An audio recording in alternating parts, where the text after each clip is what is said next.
Sa isla ng mga aswang. Kuya, anong ginagawa mo?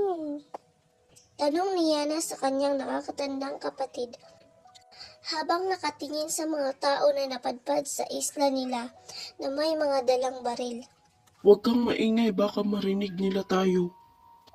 Nang makalampas sa kanila ang mga tao ay lumabas na sila sa pinagtataguan. Kailangan nila amang pinuno na malaman na may mga tao sa isla natin. Nag-aalalang wika ni Kisig. Tama ka kuya, tara na.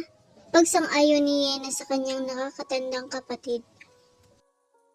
Nang aalis na sana sila nang biglang may umalingaw-ngaw na isang putok ng baril at bigla na lamang natumba si Yena sa kinatatayuan. Saglit na natulala si Kisig sa putok ng baril at nang makita ang kapatid na may butas sa dibdib na dulot ng baril at bigla itong natumba.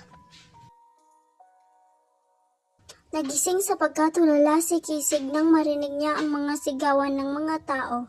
Napapalapit na sa kinaroroonan nila. Kaagad niyang binuhat ang kapatid bago siya umalis. Lumingon pa siya sa bumaril sa kapatid niya. Bakit mo binaril? Tanong ni Mang Impong kay Kevin na anak ng mayor. Dahil sa ginawa ng binata, pinauwi siya ng albularyo na si Mang Impong.